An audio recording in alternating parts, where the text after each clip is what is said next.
name's Liz, I'm the baker that sews. Welcome to my channel if you're new, and welcome back if you are a subscriber. As always, it's really lovely to have you here as I share my sewing journey. So I'm back today with another video, and I have dug out 6 patterns from my stash. I keep patterns here, so I've got some of my paper patterns in these 2 baskets.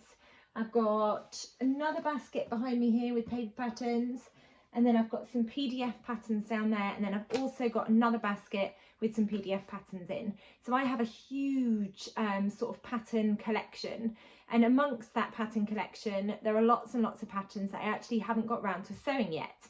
I love it when I find a pattern that fits me well, or I've adjusted the fit to make sure that it fits me really well. I really love it when I've worked out the fit of a pattern to fit my body, or if I found a pattern that I've sewn up a few times and I really like the way that that pattern feels on my body, or the way that it looks on my body as well. And then I will just keep going back to that tried and tested pattern time and time again. So today I thought I would dig out 6 patterns that I haven't got round to sewing yet, give you a little bit of information about them, maybe talk about some of the reasons why I haven't sewn them yet, and then I'm going to ask you to vote for which one I should sew up next. And then once you've helped me to choose which pattern I should sew up next, then I'll be able to go through my fabric stash and choose a fabric and have a go at sewing it up, and then I'll let you know how I got on with it. So I've got 6 patterns in front of me. To be honest, there are way more than 6 patterns in my stash that I haven't got round to sewing yet, so I could have picked way more than 6, but I thought 6 was a sensible number. Before I start with these patterns, I'll let you know what I'm wearing. And for once I'm wearing quite a dark colour, so I made this Tilly in the Buttons Freya jumper, Freya top, about 6 months ago, when I realised that I needed a couple of warm tops in my stash to keep me nice and cosy when I'm at work, or to use them for layering. So that's what I've got on the top half, and then the bottom half I've got a little pomegranate Sabina skirt made in a really lovely green green viscose. So the bottom half of me is bright, the top half of me not so bright, but I feel like they go well together. So this is the Sabina skirt. It's got lovely slanted pockets. It's got an elasticated waistband, which makes it really comfortable. And then my favourite part, it's got this ruffle on the bottom. But yeah, dark on top, but bright on the bottom. So that's what I'm wearing. As always, with all of the patterns and fabrics and things that I referenced today, I'll make sure that I link them down below in the description for you. So they're not in any particular order. And like I said, I was going through my stash and there were lots of patterns that I haven't got around to sewing, but I've picked patterns from different pattern companies. So I'll just start with the one that's on top, and it's a Tilly in the Buttons pattern.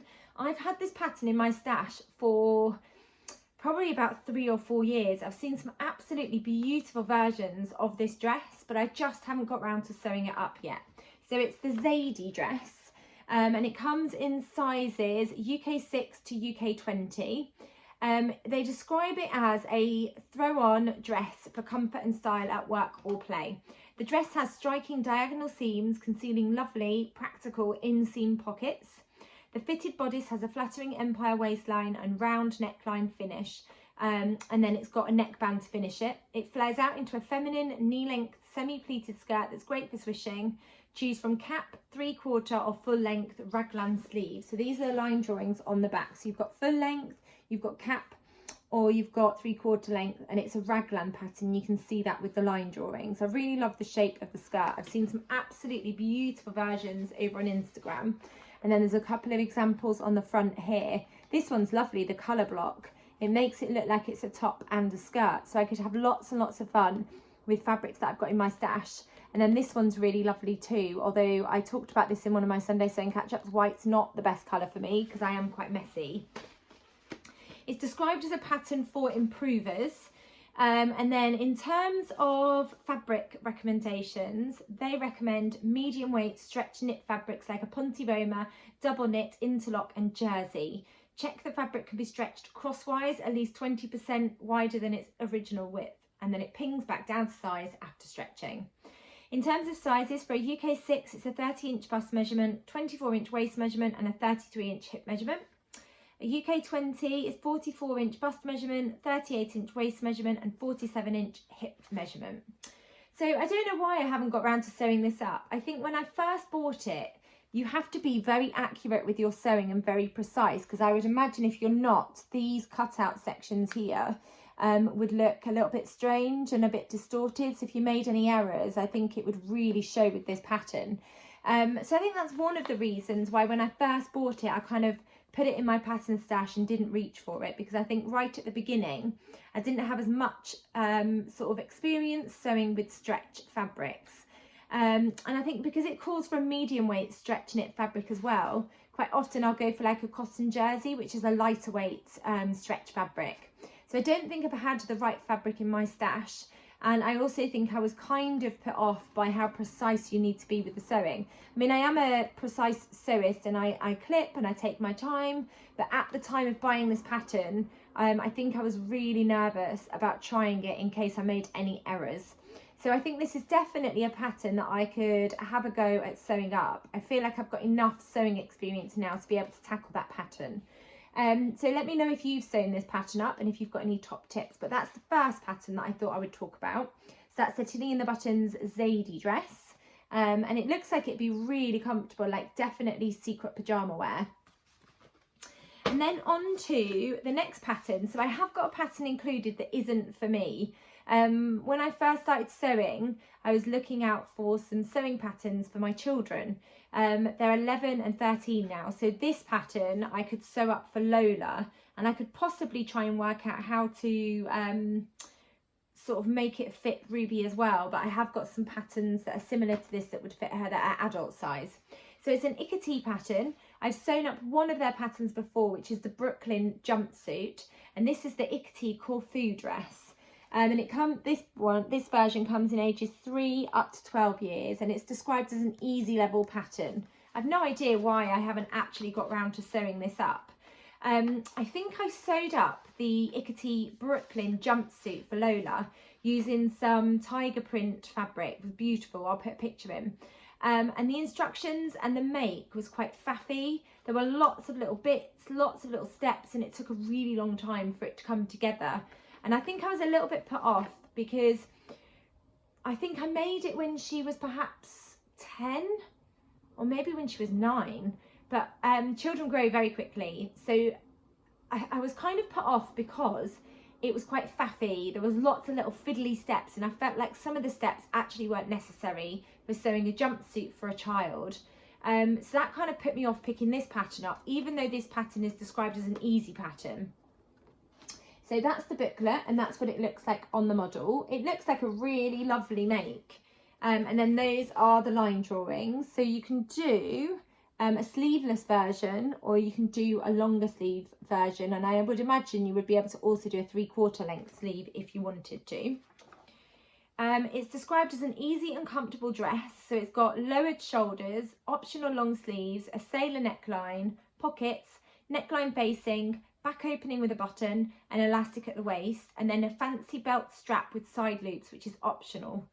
In terms of fabric recommendations, they recommend cotton jersey or cotton elastin jersey, cotton fleece or sweatshirting fabric, and cotton slub jersey, either a solid colour, striped, or an all-over print. In terms of how much fabric you need, if you're going to sew up the age 3, then you need no sleeves, 2/3 of a yard, and if you're going to include long sleeves, then you need a yard. And if you're going to sew up a age 12, which is for a height of 152 centimetres, then you need between 1 1/4 yards of fabric and 1 1/2 yards of fabric. You also need a button, and you also need some elastic that's 1/2 inch wide, and then there's some more images there. So I think this could be a really lovely make for Lola, and I think it would work beautifully in a range of what did they say? Cotton jerseys. I think it would work in a range of cotton jerseys. So I think this looks like a really straightforward pattern that I could definitely sew up a few versions for our summer holiday if I did the sleeveless version for Lola in a really lovely lightweight cotton jersey. I really love that nautical sort of striped print on the front, this version. I think it looks really cute.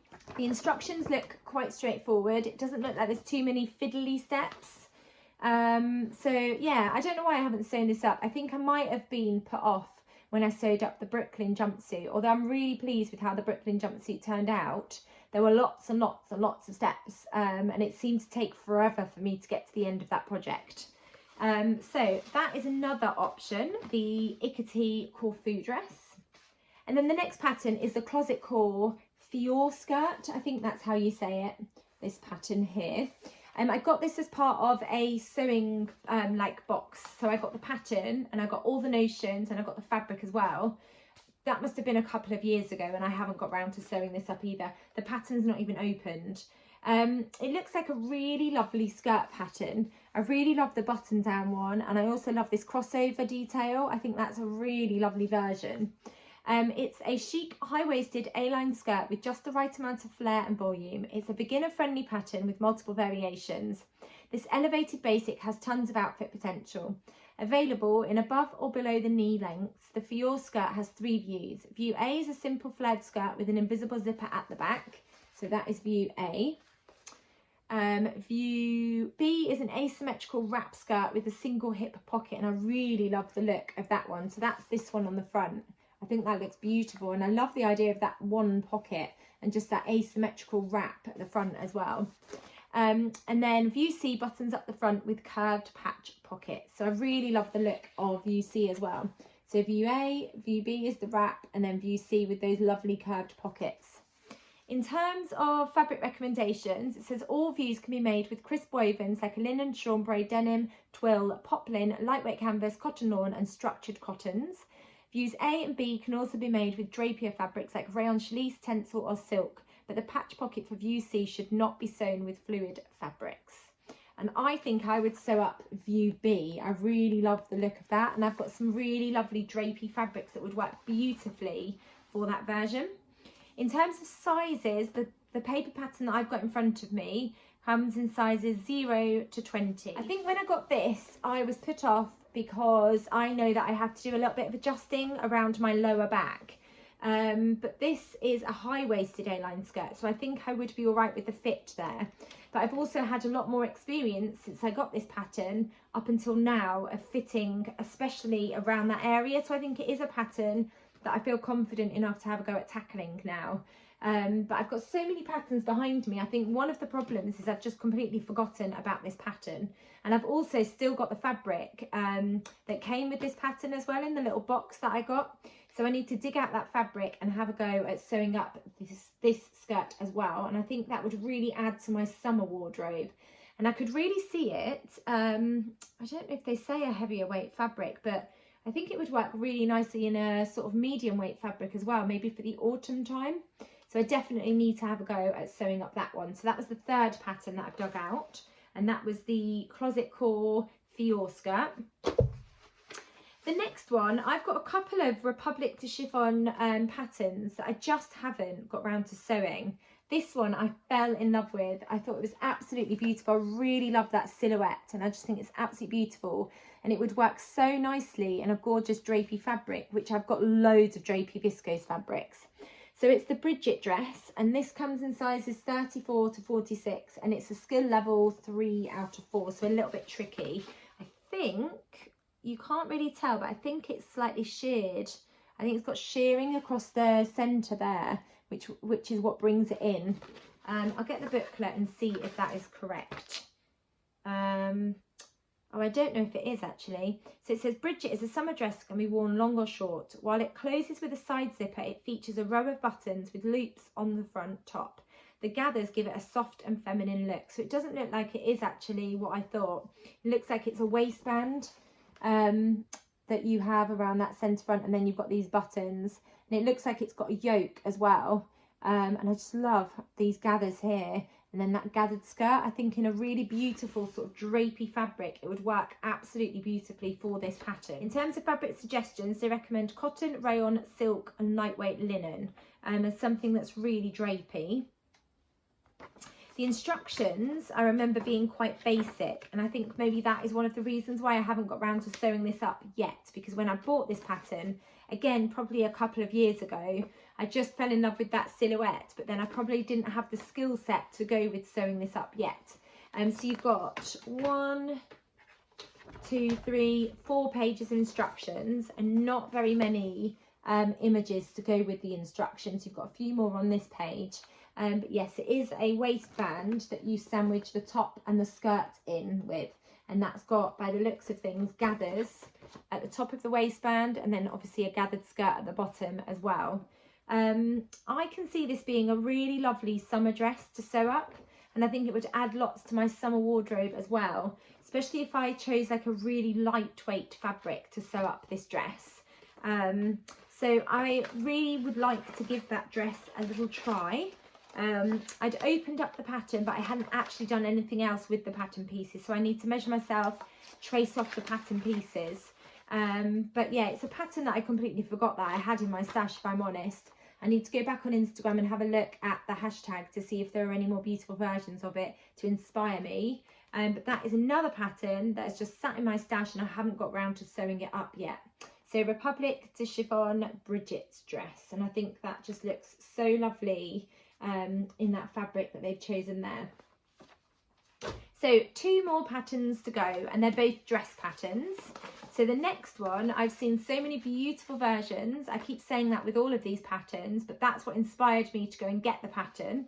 And it is a named, it's a named pattern, and it is the Rita Midi shirt dress. I've seen so many gorgeous versions of this.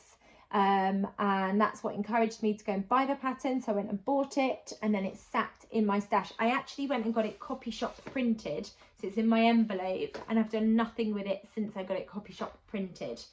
I think I read some reviews on Instagram, on the fold line, and then just doing a Google search of the pattern as well. Some reviews came up, and lots of people were saying that the section where you sew this channel for the waist ties, the instructions aren't particularly clear, and I think that's what put me off, because I don't want to use a beautiful fabric, get all the way to that step, and then just have a bit of a head scratching moment because I don't really understand the instructions, or the instructions are a little bit confusing.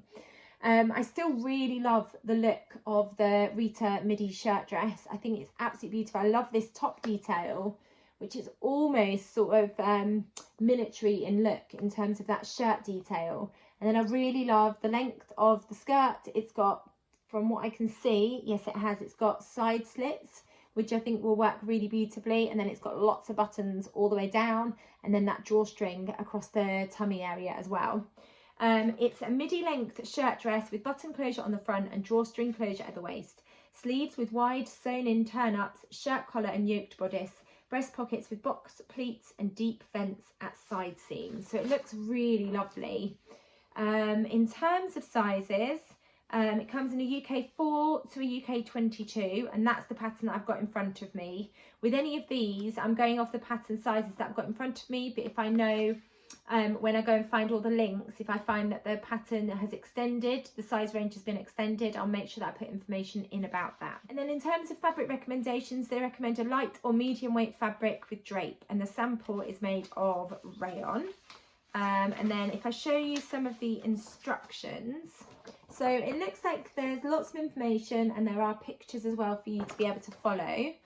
Yeah, so it's this step that I've seen lots of people talking about, it being just a little bit confusing and not very easy to follow. So I'll make sure that I read the instructions, compare it to some of the other patterns that I've got that have perhaps got that casing around that centre area, so you can include a drawstring, and just see if I can make sense of that step. I'm still really keen to sew this pattern up, and I've got loads of fabrics in my stash that would work really well for the Rita Midi shirt dress by Named. Do let me know if you've sewn this one up, and if you've got any top tips for sewing that one up as well. And then on to the final pattern. So it's a deer and doe pattern. I've got quite a few of the deer and doe patterns. My favourite is the Sirocco jumpsuit. I just think it's such a fantastic pattern. Fits me really nicely. It's definitely secret pyjamas. And again, I've seen so many beautiful versions of this dress. It's the Deer and Doe Magnolia dress. I think it's absolutely gorgeous. You can do the full length or you can do the knee length. I really want to do this one, and then it's got this lovely sort of thigh split up the front.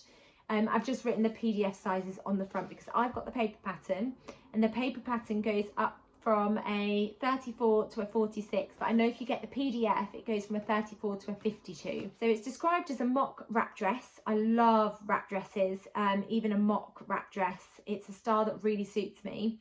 Version A has a plunging neckline, maxi skirt with a slit and long sleeves, and version B has a regular neckline, short skirt and butterfly sleeves. So I really love the look of this one here, but I don't think I would do the long sleeves.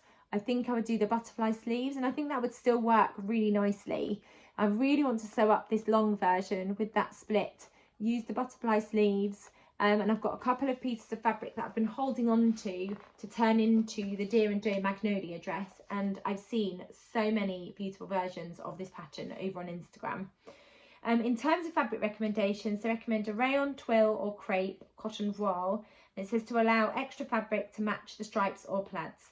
You need a lot of fabric, so if you're going to sew up version A with the maxi skirt and you've got 45-inch wide fabric, then you need nearly 6 yards of fabric. So it says 5 7/8 of a yard. If you've got 60-inch wide fabric, then you need 4 3/8 of an inch yards of fabric.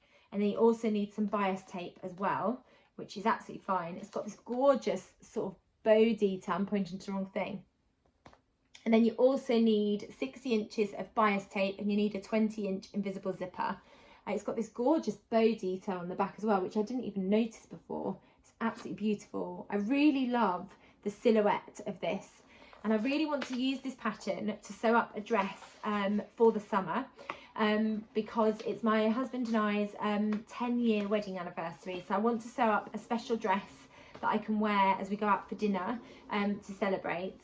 We are actually on holiday for our wedding anniversary. When we get back, we'll be going out for dinner. So I would really love to sew up a dress for that. Also definitely want to do a toile to make sure that I get that fit correct, because it looks quite close fitting in the bodice area.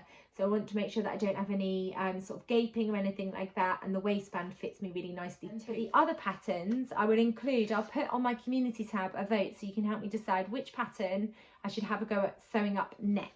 So a couple of dresses, one not for me, and then also a skirt thrown in there too. So please do let me know which one should I sew up next. And then once I've decided, I might pull out some fabrics and share some of the fabrics from my stash so you can help me decide which fabric too. So thank you so much for watching. I hope you enjoyed seeing some of the patterns that I haven't got round to sewing yet, and some of the reasons as to why I haven't got sewing the patterns. A lot of it came from confidence, and then I just shoved it in my pattern stash and completely forgot about those patterns, and then just reached for the tried and tested patterns time and time again. But I do want to sew up these patterns. I bought them for a reason, and that's because I absolutely loved them. So I think it's time for some of these patterns to shine. Do let me know if you've sewn any of the patterns below, and if you've got any top tips for me, and then I'll put a poll over on my community tab so you can go and vote for which pattern you think I should sew up next. Thank you as always for watching. If you've enjoyed this video, please do give it a thumbs up, and if you haven't subscribed, it'd be really great if you could hit that subscribe button. You'll get notified when I bring out my next video. Thank you as always for watching. Take care, and I'll be back soon. Bye.